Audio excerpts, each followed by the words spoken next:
Well, hey, everybody. Welcome to the new show. We have no idea what we're going to call it yet, but my name is Jason, and on the other end of this thing is Keith. Say hello, Keith. Hello, Keith. How are you today? We actually had a long conversation yesterday. We wasted a bunch of topics. We did. We're not going to have the same energy now. Nobody heard it but us. I know, but it was a good conversation.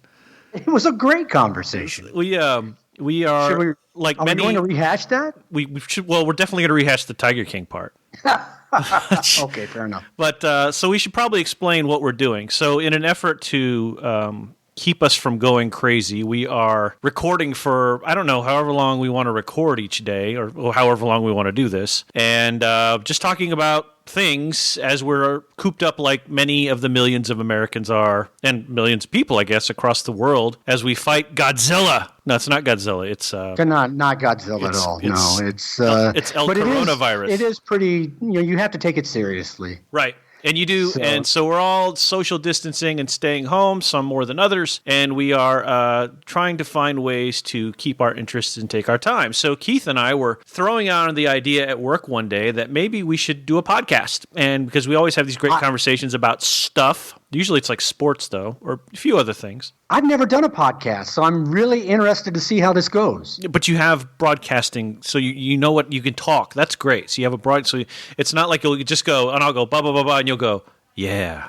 It won't be like that. It'll be like, we'll just keep talking. So worst interview ever, right? So our job is to talk about shit and to keep you, I said shit. I will let that go. Wait. I was going to. Can we cuss? Yeah, we can cuss. We'll make sure we adjust that on the Apple iTunes filter when we do this thing. So, we can cuss a little bit. So, we wanted to bring you a few things. We wanted to keep you entertained. We have no sponsors. We have no druthers. We're not putting on airs. This is J and K Raw. That's not going to be the title of the podcast because that's just sounds like an adult film intended for alternative audiences, however you want to say it. But we're not. We're going to call it something. We'll figure it out when we post it up to Apple later tonight and put it elsewhere. So one thing I promise is that we will have fun. We'll laugh at each other, and we'll laugh at what we're talking about. Right. And we'll just have a good time. And hopefully anybody listening will too. So Keith's work computer just signed out. I heard it. That's the three beeps. Off, yeah. The three beeps of a federal computer going to sleep is distinctive to my ear after my time in VA and now here. So just so you know, also Keith and I are in two completely separate locations, but we're in Europe, so we not so bad. But he is like probably 11 miles, 12 miles from where I am because he is socially distanced, and I am socially distanced in my third floor studio, surrounded by a lot of shit I need to clean up. I really need to clean my studio. It's in a bad way right now. So we are socially distanced. We are both negative for coronavirus at this time. We're both healthy, wealthy, and wise. We'll skip wealthy, but I think the big thing, obviously the big thing everybody's talking about, Keith, is Tiger King and this thing on Netflix about the guy who... Yes. Right? And so this hurts you more because as an Oklahoman... Right? Did I do that? Is there another? Is that Oklahoman? Is that the right term? I'm an Okie. Yes. Right. I'm an Okie. And so they're proud of it. That's right. I went too formal. But I put the tuxedo on the citizenry, didn't I? You did. That was my bad. So you're an Okie. Yes. Tell me more about that. It's like Texas. You're proud to be a Texan. I'm proud to be an Okie, and for all that stands for. And a lot of people think Oklahoma is just full of great college football, at least in the center of the state. I've never thought that. And meth. And now it's more known for a guy and a few people who collected big cats and sold tickets to come see these big cats and then just went to hell in a handbasket from there. King of the Weirdos. It's the new title. Wow. It's like Oklahoma has become Florida Man. That guy is such a Florida man. How that didn't happen in Florida is beyond me. Well, it did. That's the thing. It traveled to Florida. Okay. If you know the story, his nemesis, that bitch Carol Baskins, right, is Florida. So he actually wanted somebody allegedly to kill her in Florida. So it has a crazy Florida man tie to it. It's so strange. So how much, you said you grew up in the more sane part of Oklahoma where, the Toby Keiths of the world and all of that grew up and all that. Near Oklahoma City, I guess, right? Or no? That is the only person from Oklahoma you can name, isn't it? Right. You named like 65 in your email, and I totally forgot all of them. Well, No, James Garner. James I'm Garner, familiar. I know because he's a huge Oakland Raiders fan, or was, I should say. So I know James Garner, and I had forgotten Brad Pitt is an Oklahoman, but I think he moved to like Arizona as he was growing, or something like that. Maybe not. But I forgot he was Oklahoman. He did. Yeah, he got out. His family got out. Well, his family's still there. Right. Around Shawnee area. I'm just going to name drop now. Oh. But I'm from the sane Garth Brooks, Toby Keith, Reba McEntire, James Garner, Tommy Franks. That kind Tommy of Franks. Oklahoma, and not the meth dealing, no teeth in your head, go home and brush your tooth part of Oklahoma. How did we get back to meth dealing? That was fast. Man, well, that's again, it's.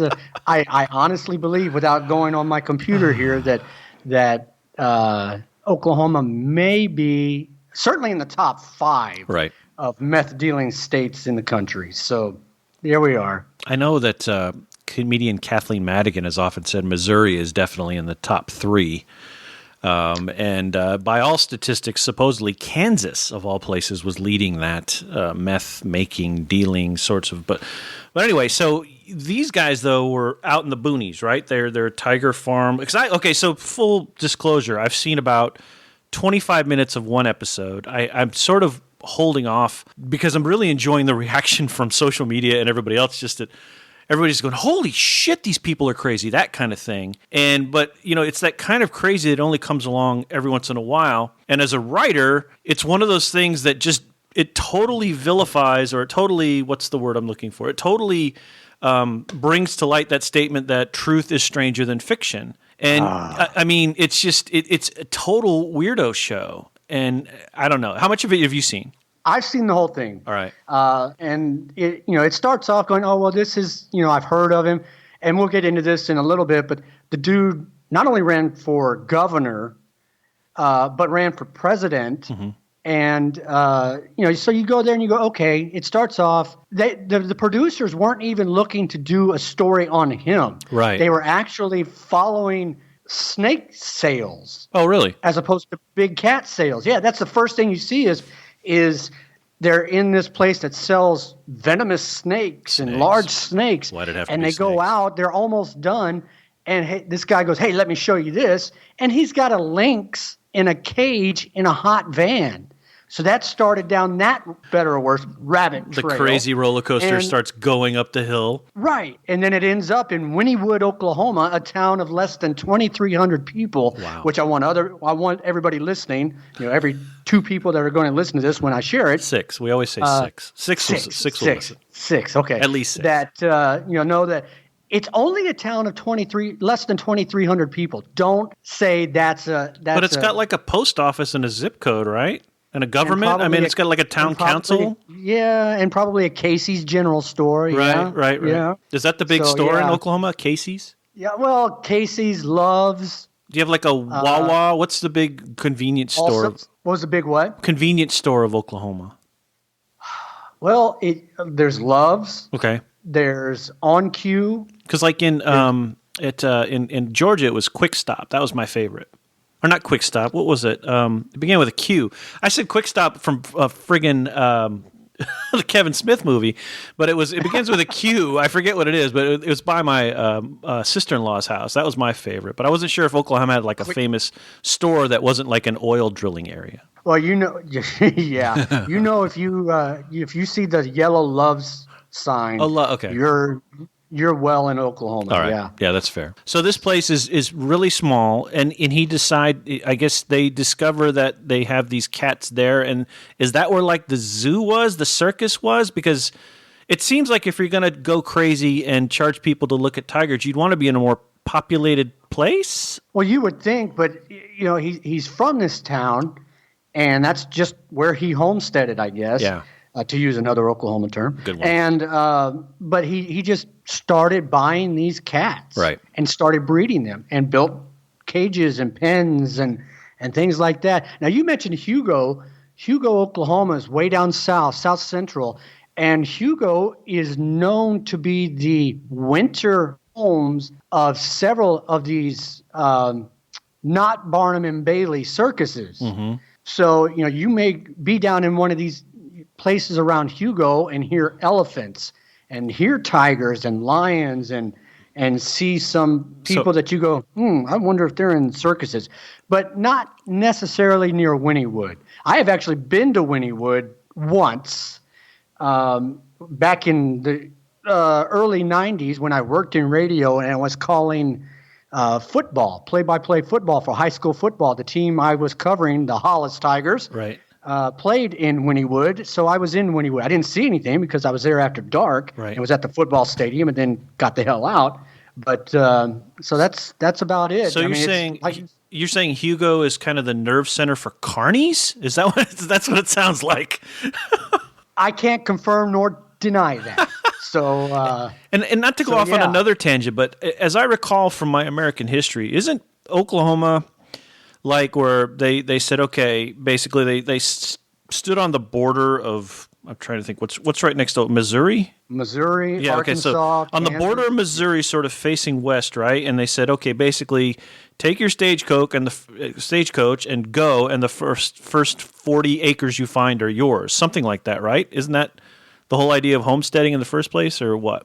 I recall that. Well, yeah, and that's why we're called the Sooner State, right, because you hear about the Great Land Rush. Yeah. Of I believe it was 1905. That's my Oklahoma history teacher would be upset. And you just go out and you find a plot of land like on a riverbank or something like that, and you stake it out. Right. And the way the Sooner name came about is people left before the cannon was fired. So they would go out sooner. So that's how it comes out. Now it's just a great football team. But great is so that's the way it came out. So yeah, you have a little bit of the history there. And I just looked on a map. Wynnewood is about an hour. I want to look too. Hang on. Hour and a half south of Oklahoma City, almost straight down I-35. All right. Towards Dallas. Okay, so it's still a ways from Dallas, right? How's this? WEENWOOD or something? Yeah, there it is. I found it. WYNNE. And it's pronounced Wynnewood? Wynnewood. Well, it has a urgent care and a Shell and a Trails End barbecue, so I guess that's something. Oh yeah, there it is, right off the 35, just north of Gene Autry, Oklahoma. That's interesting. But yeah, all right. So it's sort of in the middle of no man's land between Oklahoma City and Dallas. Yeah, that's what it looks like. Yes. All right.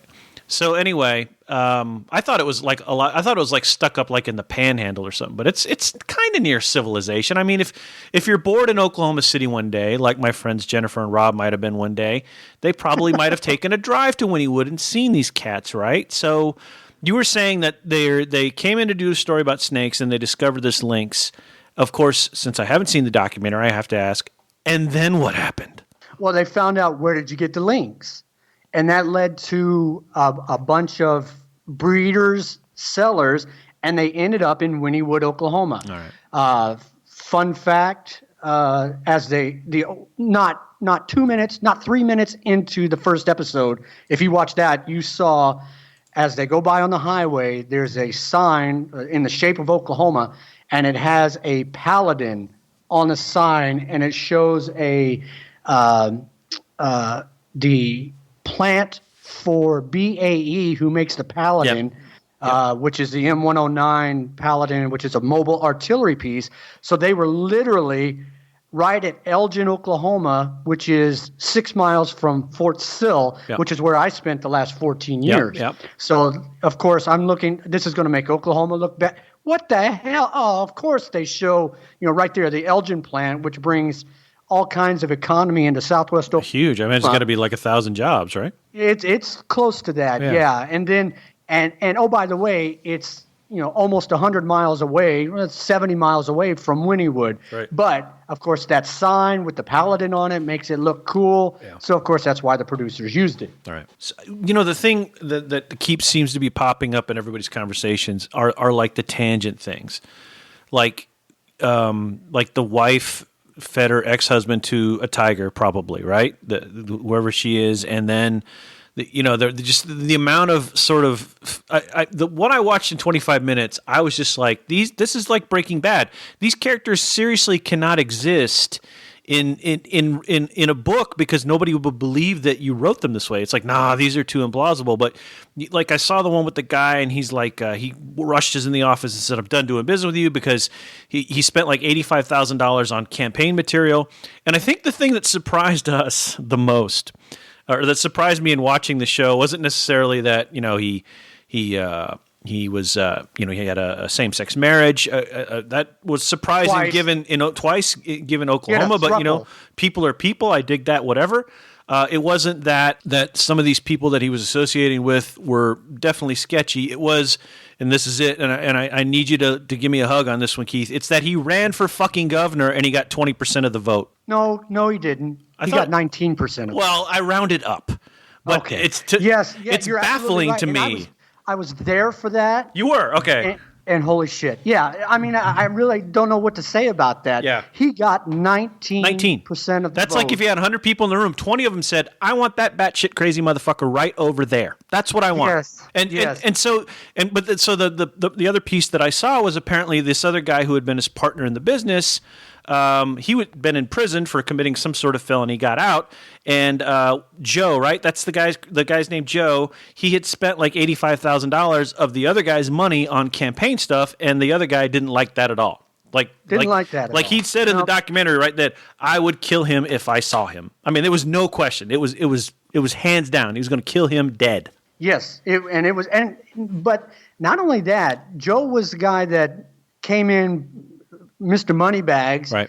And then all of a sudden, well, I don't have any money, right? Or I'm backing out of the deal, right? He not only did that to Joe Exotic, he did it to Jeff. Jeff is the guy we're talking about, Jeff did it to I can't think of the other guy's name, but they had broken ground and started grading ground near the largest casino in Oklahoma, which again is in Thackerville, just across the border from Texas. I've actually heard of this.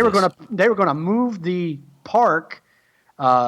The zoo, if you will, down there to take advantage of all the traffic coming into the casino. Right. And then all of a sudden Jeff said, done. I don't want to do this. And left the other guy, who was another breeder, another guy hanging. So, I guess the question you and I should ask ourselves is why did we watch it? No. We know why we watch it. It is compelling in a lot of ways. But would this thing have done so well if all of us weren't cooped up in our homes? And although Netflix and chill is sort of passé now, if we weren't basically forced to watch what was on Netflix or what was on TV or whatever, and this is what kept popping up, and after a while you just go, all right, you give in, and then in about 10 minutes in, you're like, holy shit, this is the best thing I've watched since, whatever. Right? I mean, what do you think? It's interesting because you and I both know that the younger generation, they have cut the cable and they rely a lot on Netflix. Right. So would this have happened without being quarantined and social distancing and all that? Right. I still think it would have happened. I don't know that there would have been a Facebook of Tiger King memes. No. And all that. That's all that's on my Facebook right now. Right. And I don't know if this was – it must have been released while we were all sitting at home, because if it had been on before, we would have at least heard inklings of it. But somebody said, you know what? Nobody's at home doing anything. Let's just let this thing go now and see what it does. And they're probably like, hoo-hoo, more of that. But I think, the documentary – say that correctly, Jason. The documentary people – glad you speak for a living. Yeah. How about that, right? They probably ran into a gold mine, like you said. Like they were going, and that's how it usually happens, right? In these situations, they're going for one thing, they discover another, and it's gold. Which is why when you go through, remember we went through Dinfos and other schools, and they said, look, you're going to be asking questions on a story, but something else more interesting may come up, and you'll want to pursue that. Pursue that. It's usually more interesting, and that's that never failed. Nugget. And that's it. This was definitely the gold nugget of whatever, and it turned into a holy shit bag of gold nuggets because it's apparently viewing gold. Well, and it's not just Joe Exotic. As you go through that, you have the Jeff guy. What's going on with him? Right. The dude with like 4 teeth who apparently got his teeth fixed, and he was pissed off because Netflix had footage of him getting his teeth fixed and sort of riding the ship for himself facially, and he's like, he was mad because Netflix didn't show that or something like that. I thought that was funny. That's Joe. That was one of the husbands, one of the thruple. Was it really? Okay. And then Jeff is the guy that wears Dana plus the ball cap. Okay. And tries to be a 50-something Eminem, whatever, and. But so there was him, there were all the other breeders. Oh, and we haven't even mentioned Doc Andel yet. No, I didn't. Who is the guy in South Carolina who has a harem and a cult down there, and takes these young ladies in, buys them boobs, and lets them play with the exotic cats and pays them $150 or $100 a week. They live in a horse stall. They get their own horse stall though. I really need to watch more TV. And then does whatever he wants them to do as long as they call him Lord. I really need to watch more TV. And I'm such an idiot because I don't watch, right? So I don't watch a lot of TV. A lot of this stuff I just tend to avoid, and I just because. I don't know. It's not. I don't watch TV. I can't think of another way to say it. It's not that I have a reason or another. I'm never really compelled by this, and I'm finally compelled by this. So I've really got to catch up on viewing this because most of the time I like to watch. I'll throw on a movie I've seen 1,000 times, or something like that. Something that is familiar to me, right? And I will watch that, or I'll watch, as you do, sports. Like I'll put on sports all the time, but it's very, very rare that a series will catch my interest and I'll watch it. And it's mainly because there are so many, like how many CSI series do we need? 83. I mean, CSI Winniewood is coming. It's got to be coming as a result of this, right? I mean, but seriously, I've watched probably a half dozen, probably more than that, just by accident, a dozen CSI episodes of New Orleans, Los Angeles, the regular one, wherever that's based, I'm guessing DC. And it's the same melodramatic, plot that it is each time. And if I wanted to watch that, I'll watch Columbo. When they did it the first time, right? So I don't get into TV too much. So this is kind of captivating to me because it's just so off the fucking end bonkers that I've got to breathe it in and take it in. Now, for you, those of you that are listening to us talk about the Tiger King, we haven't even mentioned Joe Exotic's nemesis, that bitch Carol Baskin, who Joe thinks. You're the one who will get sued, by the way, for libel or slander, not me. All right, just so we're going. I'm just quoting the show. Okay, so just so everybody's clear, we're quoting the show. That's right. Carol's husband. Now this was investigated by the police. Right. Carol's first husband, who she met when she was 15. She got into a truck with him after he passed her twice, and he said, "Look, I can see you're in dire straits. Here's my gun. You hold it on me, so I'm not going to do anything untoward. Right. And I'll take you, get you some food or whatever. Untoward. So she met this. It's a good Keith word. So untoward. She met this guy when she was 15, had dropped out of the school, and gone to wherever it was. I don't even remember. Right. They got married. He was 32 years older than her. And come to find out, he's a multimillionaire. Ding! And then Score! later, I'm so captivated by this, I don't remember the numbers, but later he goes missing. Just goes missing. Yeah. Nobody hears from him. So that's the hypothesis is that the tiger she fed him to one of her tigers. She has a place down in Florida that supposedly rescues big cats, right. And she hates Joe Exotic and what he was doing, but she's doing the same damn thing. Right. Where's her husband? And so that's the big thing. And I heard it was like the way she conducts herself in the special, and everybody's like, "Oh yeah, she fed her husband to a tiger." There's no question in my mind. And that's when I first started getting interested in this. Right, is I started seeing What's her name again? Is it Carolyn or something like that? Carol Baskins. Carol definitely fed her husband to the tigers, and I was like, all right, maybe I got to look into this. So Dee Dee, my wife, hadn't started watching it either, and so she started watching it like a couple nights. So I'm definitely I will get on board with that. The last thing I watched of any sort of sustainment was The Pharmacist. Did you see that yet on Netflix? No. All right, it's way more serious, but I'll try to do the 30-second synopsis. Essentially, it's how this pharmacy in Louisiana, of all places, became the sort of ground zero for the opioid crisis. And it sort of revolves around this one pharmacist, and he notices that all these people start coming in for opioid prescriptions, and he starts doing the investigation himself. I mean, God bless him. He was one of these people who's just tenacious, and he discovered that there's this clinic that's open from like midnight to 5 a.m. that's issuing 300 to 400 opioid prescriptions a night, and it had a lot to do with opioid sales and everything. It's pretty good, and so that's, if you ever get a chance, do watch that. But this is another one of those things with the Tiger King anyway it's just off the charts bonkers. So it's just, to me, it's pretty funny. You're listening to the Untitled Jason and Keith podcast. That's as exciting as I can get it. That's the bump for the 20 minutes. We really need to come up with a title. Next time we'll have a title or something. Let's leave it up to all of our listeners. What about day drinking? Just go day drinking with Jason and Keith. I like that, because I am drinking a Coke Zero right now. I'm drinking a Diet Pepsi. See, those count. I think that counts as day drinking. I don't know how exciting that is for. So have you watched the whole thing, and did you see anybody you know? Yes, as a matter of fact, no shit. Did. All right, and not in the way you would think, but in a former life, I was a TV reporter. Yes, and the job I left at Fort Sill, as I mentioned, to come here, I was in charge of media relations for Fort Sill. So I worked with all of the media in the local area and anybody that wanted to come do a story on Fort Sill.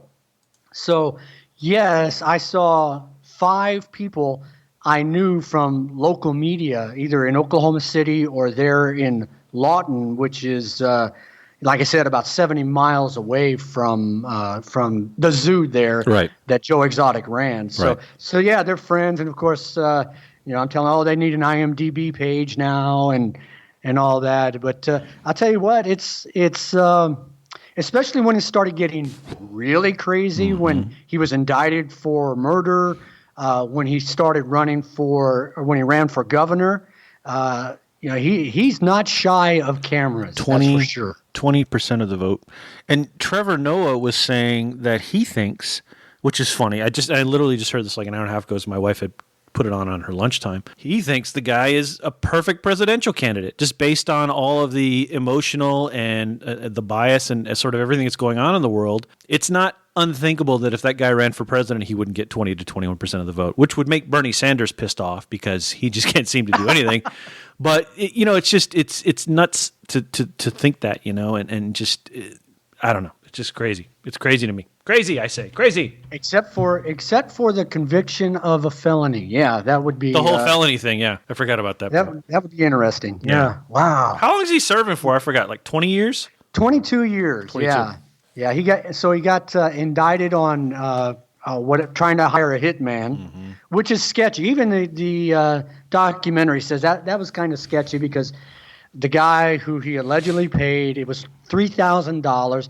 First of all, if you're hiring a hitman for $3,000, that's a cheap hitman. And then a couple that's like a Love's store hitman. Well played, sir. Yes, sir. Well played. That's called a callback. Yes, it is. Yes, it is. And then I think the more serious charges and the ones that stuck really were they found the bones of tigers on the land. And again, I remember this. Carol Baskins said, "Hey, I got a tip, FBI, that he's putting down tigers himself." Well, he freely admitted. He said, "Yes, when tigers get old and can't move and can't eat for themselves, you have to euthanize them." And so which sounds sane. They charged him with that too. So 22 years, and I never knew the guy, didn't know the guy, never been to his place. Funny, I was talking to somebody Sunday night that had been to his place. Oh, yeah? And she said that same spiel you see him do on on camera is exactly what you get when you're there in person. So you see, there it is. Trevor Noah talking about authentic. You get what you see what you get. It's scary. Now the thing that Dee Dee brought up, we were talking about this yesterday, was it's the fact. I don't know where you stand on this. Maybe you believe in this. Maybe you don't. I don't know you that well yet. But I know you pretty well though. And since we can't golf, these are the things we have to do, right? Right. The fact that that people are allowed to raise or keep or harvest animals like tigers legally, for through some loophole they can have you can't see it, but I'm doing double bunny rabbits with my fingers, zoo or whatever that thing is called that he has, and keep these animals, and that just seems ridiculous to me. She said she was saying that I don't know if this is true, but there are like more lions and tigers in captivity than there are in the wild right now, or something like that, and that's just baffling to me. I mean, it makes perfect sense because human beings are just terrible, but there's also this notion that in the United States, if I live in Oklahoma and I have the right permits, I could bring in tigers and have them live with me. And, I may not know anything about caging tigers or doing whatever. And, given everything else, the guy sounds like he knew how to handle tigers. But that said, it still sounds like a nutso situation to me. And it's very weird. It is. Now, you think about it, everybody says, oh, I'd love to have a tiger. Right. The problem is when you buy and that's a lot of the memes that are going around and videos, wait, I can get a tiger cub for $2,000? Right. I've got $2,000. Right. That kind of thing. Right. But when they're great when they're cubby and kitteny and all that. But then they grow into 300 and 500 pound beasts that are still wild animals. That has not been bred out of them yet. And even he, on film, got attacked. And that's why he walked with a crutch every once in a while, because a tiger got a hold of him. And, it amazes me. And he said it costs about $3,000 a month to feed the tigers he has. And I saw that they're eating like raw chicken and stuff. And I've heard more than one story about people who were like, they were like, oh, I'm going to buy a tiger cub. And then like 6 months later, they're like, holy fuck, what am I going to do now?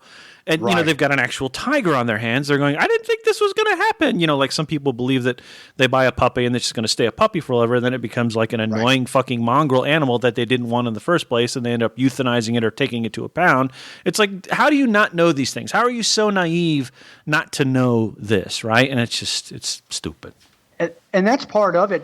Feeding them, they would get roadkill from the county. Mm-hmm. They would get, whatever. But one of the biggest things that the film showed was that every day or every week, I guess it is, they would get from the local Walmart, they would get expired, but that's a strong term, because when a customer like when milk expires? Yeah, when a customer takes meat off of the cooler, out of the cooler, right, and for whatever reason, has to leave, they have a fecal emergency or whatever, and leaves the cart, or they have to go home, or they decide they can't pay for it, or whatever. Yeah.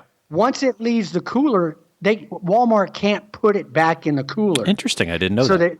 So they keep it separate in the back. And so once a week, the zoo would get this truck full of expired, in quotes, your air quotes there.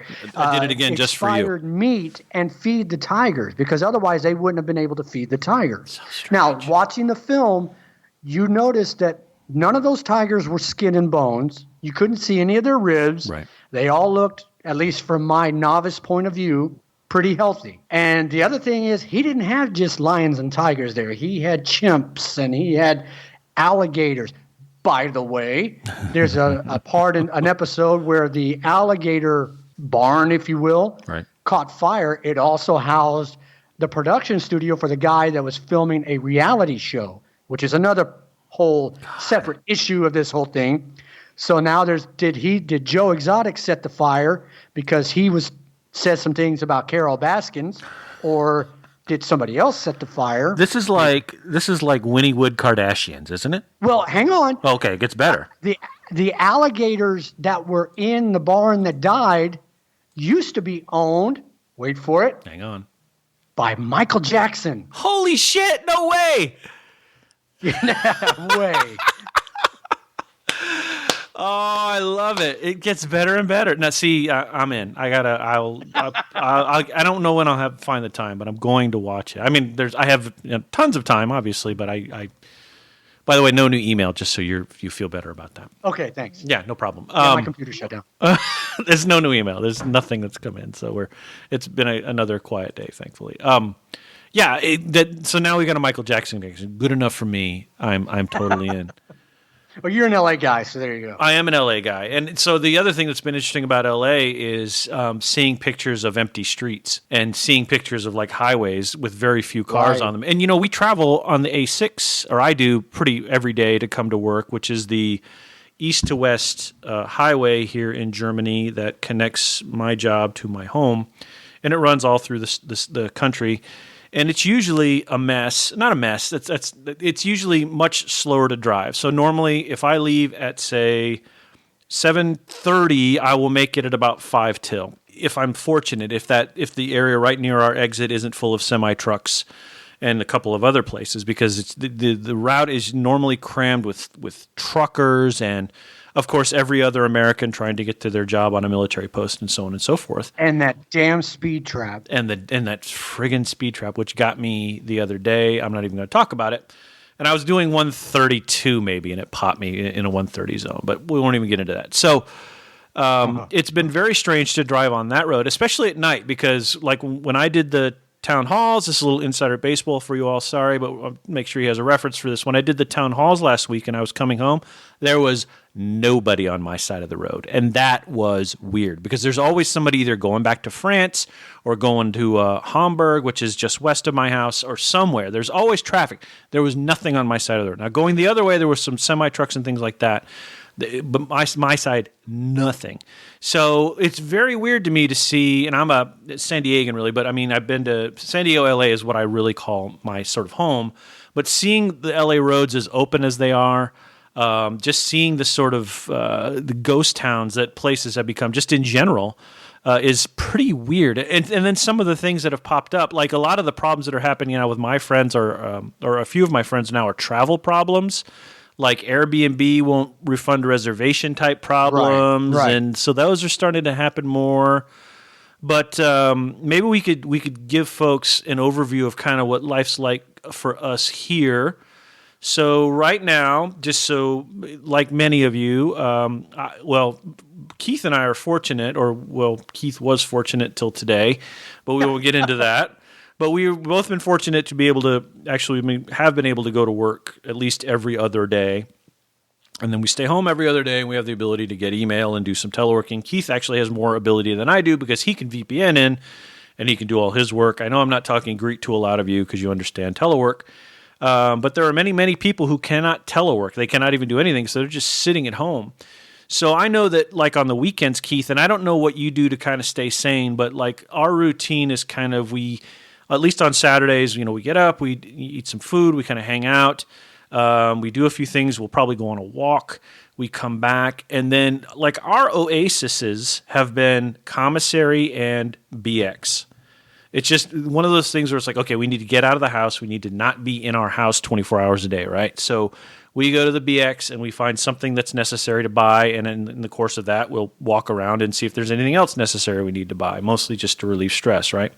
And that was the other thing that was weird, is going into that mall and there's just nobody there, right?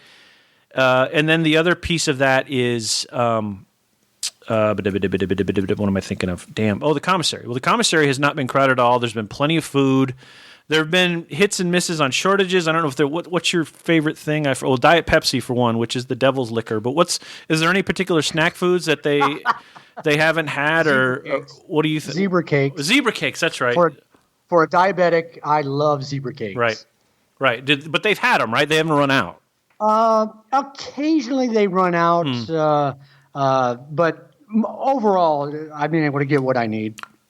We've been kind of, I don't want to say pissed off. That's not the right word. We've been kind of irritated and disappointed. I'll explain disappointed in a minute.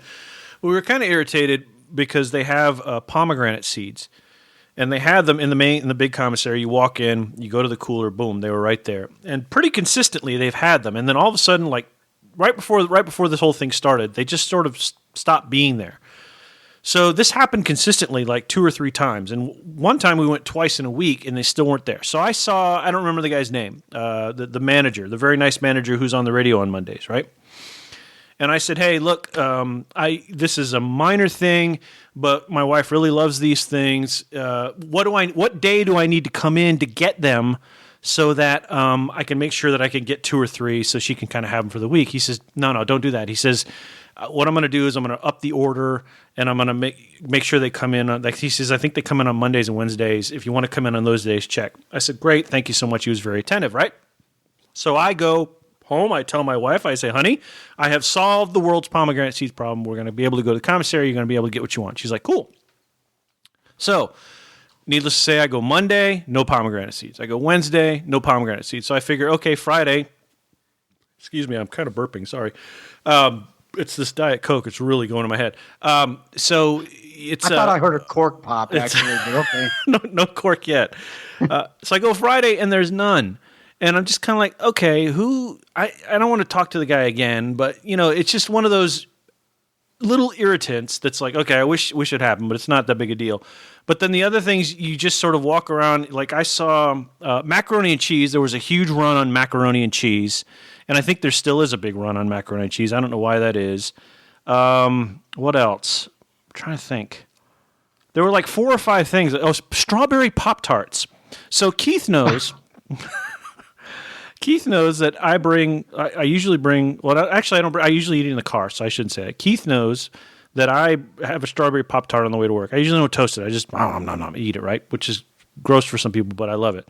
Well, they were out, so I stood in front of the Pop-Tart area, like weeping, going, all right, what am I going to do here, And I switched to raspberry and all was fine. But that was a weirdo one that was kind of out, strawberry Pop-Tarts, right? So what have you noticed? What else aside from the golf course closing, which still to me is strange? Don't get me started on given that you're even if you're in a cart, I mean, just turn your heads, left and right, and breathe out of the car. I don't know. I guess they figure everybody's going to congregate in the country or the 19th hole afterward, and they're all going to. I guess, yeah. That's part of it. But going in and paying and exchanging money, that kind of thing. I guess. But going back to the commissary, I'm not. It's just me. Thanks for bringing that out. All right. It's just me, and don't be too mean although I'm now. looking. Anyway, no, I'm not. I got off track there. It's just me, so I don't buy a lot of groceries. Right. And you're a pretty skinny guy anyway. But I watch other people. I'm a people watcher. So you go in, and it could be anything from all of the orange juice is gone. Mm-hmm. Or the other day I was in there, there was steak, there was beef, there was pork, but all of the chicken was gone. Right. Yeah, And of course, chicken there's been a big run on chicken since this started. We were there Sunday, and most of the chicken was gone. And again, it's not necessary. I saw a video. Actually, a friend of mine shot the video. She used to be an intern at Fort Sill. Mm-hmm. Now she's at Camp Humphreys in Korea. All right. And she shot a video of their garrison commander not yelling, but being stern with the line that was coming out of the commissary saying everybody needs to maintain their distance, their social distancing. Right. Don't crowd up. We'll get everybody in. We're only letting so many people in at a time to keep social distancing. So you bunching up at the door is not going to help. No. Now mind your manners and act like adults. Which you shouldn't have to say to adults, but you're right. And they have as I understand it, there are actual platoons of soldiers. I don't know if platoons are the right size, probably, of soldiers like in Italy whose job it is to tell you stay, a meter apart or 6 feet apart or whatever it is, or make sure you wash your hands before you come to the store. I just saw the story on AFN last night, and I thought that was interesting. So it is interesting how this whole change is taking place, but we both understand the effects of it quite closely now that we've had somebody who works near us pass away. We understand that the effects of Joe Diffie. I mean, this is how we got into country music yesterday. We were talking about Joe Diffie, who I think was not very old, 66, 67, but coronavirus, right? And so we understand the effects this has, but we, in doing this little bit for you, we wanted to communicate kind of what it was like for us. Well, and that's it. That's it's tough because you're teleworking, you're working, Right. other people are working, and you mentioned we did have a death. When you say close to us, on the same installation, Right. Neither one of us knew him, Right. but it happened so fast. It's nearby. He was at work. Right. Yeah, he was at work 10 days ago. Yep. It happened fast. It happened on a Friday. Monday, Monday 4 days. he called in sick. Mm-hmm. Wednesday he's in the hospital. Saturday he's gone. Yeah, it's no joke. So it's no joke. Right. So I mean, we do these things. Obviously, nobody likes to break their routines, right? Nobody wants to not enjoy the things that they usually enjoy. I'd love to go out to dinner and have schnitzel and do whatever, but right now, Play golf. I mean, we were talking about this yesterday, right? We were just really. I literally said, I think I told you this last time. The time we were able to get out that one day. I said after that, I said I'm going to keep my clubs in my car because I think the weather's starting to get good. And then boom, like the next week they closed it. Unbelievable. And then we've had a string of just incredible days since then. 60s, it's supposed to be near 70 this weekend. It's just crazy. So yeah, it's been, you break routine, and that's just the way it is. What else you want to talk about? Well, we talked a little bit about this, and this morning I found out. I mentioned before I'm diabetic. Right. I've been diabetic, type 1 diabetes. I keep wanting to say type 1 diabetes for 34 years in April, and today it came back to bite me, and I'm not blaming anybody. So let me make sure I say that right off the bat.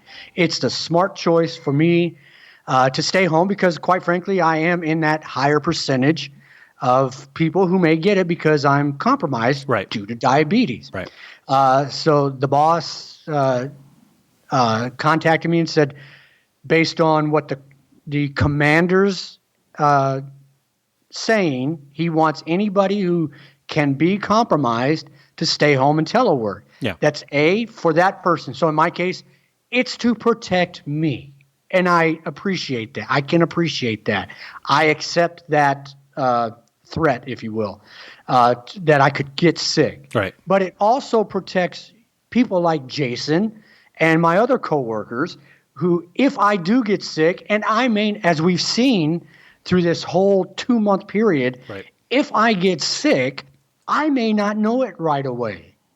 It could present as allergies, or a bad cold.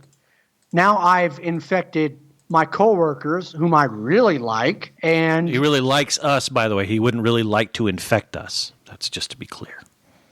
Okay, no, that's exactly right. But I couldn't live with myself if I infected my coworkers, who then may take it home.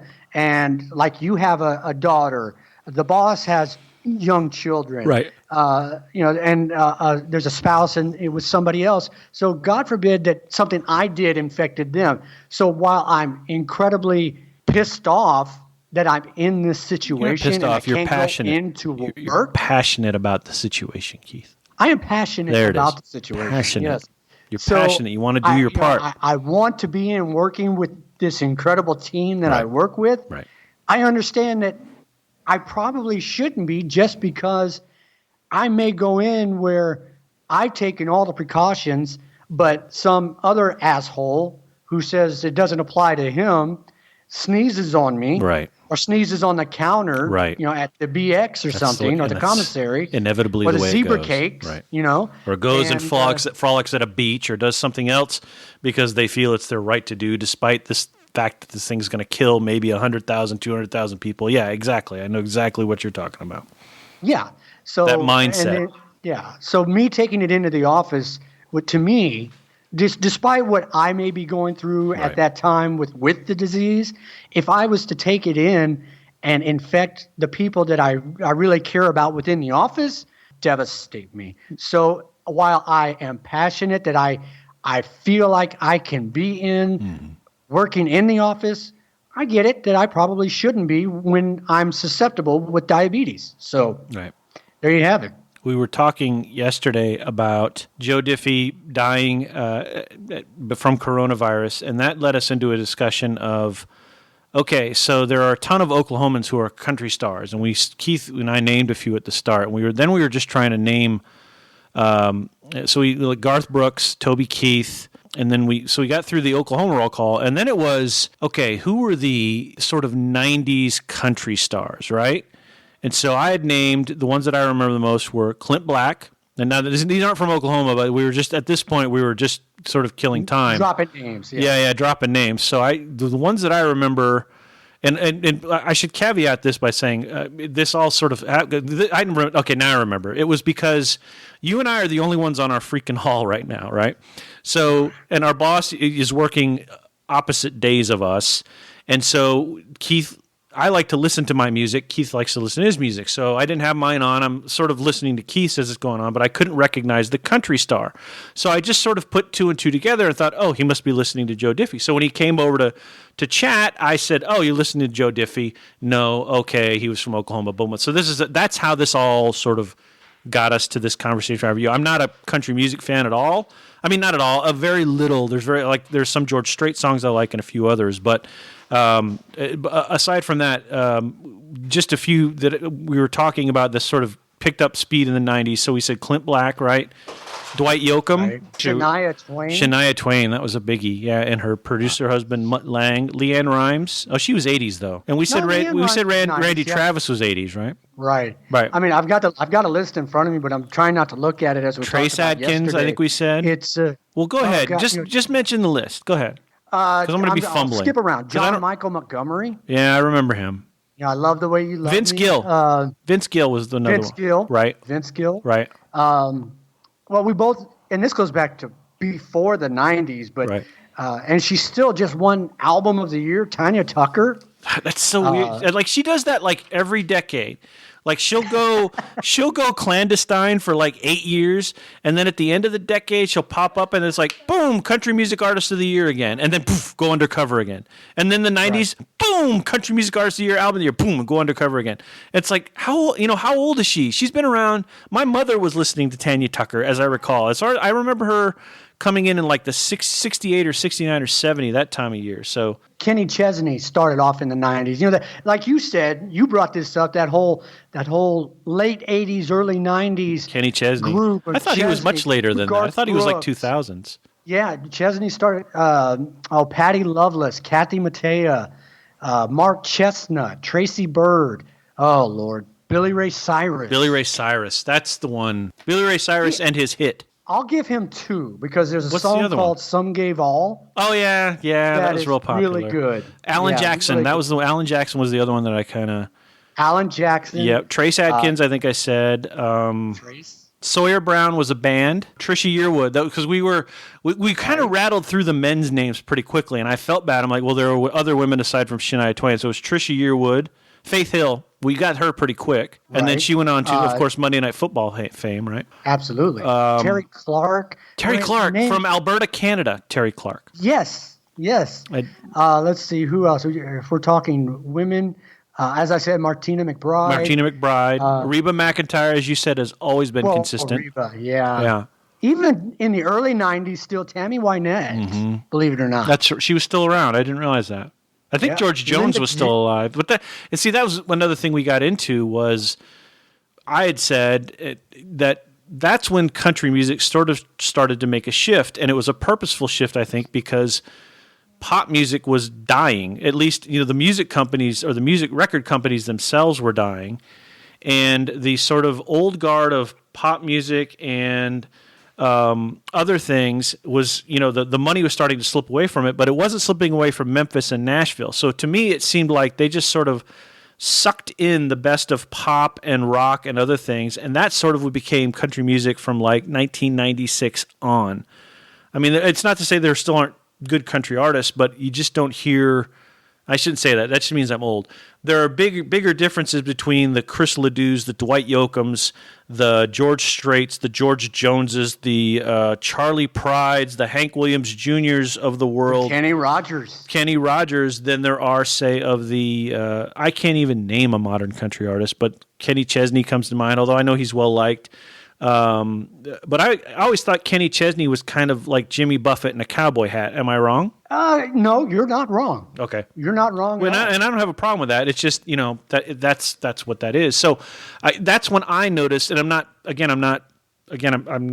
necessarily a country music fan, so I'm not decrying it and I'm not praising it. I'm just saying this is an observation that I saw anyway.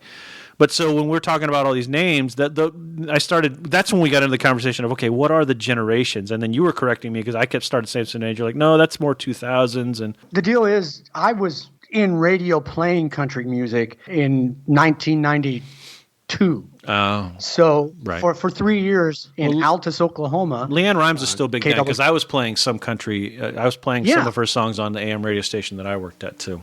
Winona Judd, and then the Judds, or the Judds, right. Then Winona, yeah.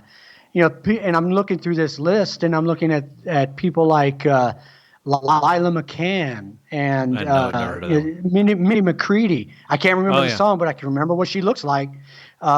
Confederate Railroad, Billy Dean. Confederate Railroad, I forgot about them. Yeah, and there's a lot of them that didn't have a lot of hits, but they had some hits that, if you heard it come on the radio, you go, oh, yeah. Right. And exactly. I'll even do you one better. Like Restless Heart. You mentioned Restless Heart yesterday. It started in the mid to late 80s when this little group called Alabama came around. Yep. And they started with the guitars and the harmony and the half shirts that were popular back in the 80s that we all used to wear. Mm-hmm. And and they just threw classic country on its ear. Right. So when people like that group we were talking about, like the Garths, the Alan Jacksons, and the Bridge of George Strait, who got a big popular following, even though he was more classic country. Right. That started everything.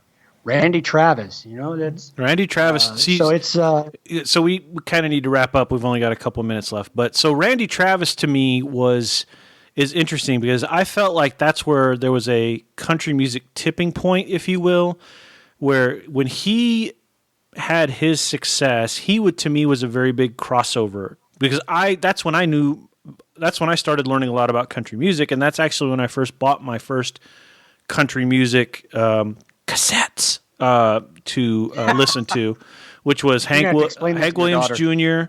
And that was what was the song? Back then they called him crazy, nowadays they call him a saint. That song, I bought that cassette. I bought a Merle Haggard. So I had some country music, but to me, Randy Travis sort of signified that tipping point between country music and pop, and that's to me is when country music as an industry really launched. So I put that around, that's probably around 87, 88, 89. It was right when I joined the Air Force. It had to be right around then. All right, I think we're done for this time around. Do you think we're done? I can be done if you can be done, or I can keep talking. You tell me. We'll keep it at an hour for now, and then we'll decide if we need to talk more. All right, next fine. Time. So this podcast should be, after I do all of the things that need to be done, available on iTunes, Spreaker, Spotify, Google Play, and elsewhere. So if you need to listen to us again, you can find it there. You should also be able to find it on my website, jasontutor.com, as soon as I'm able to put it all together. We thank you for listening to the inaugural, still untitled podcast, and hopefully by the next episode, which will probably be next week, we will have a new episode. Say bye, Keith. Thank you for breaking my podcast cherry. It was gentle. Thank you. I think we have to go spoon now. See you later, everybody.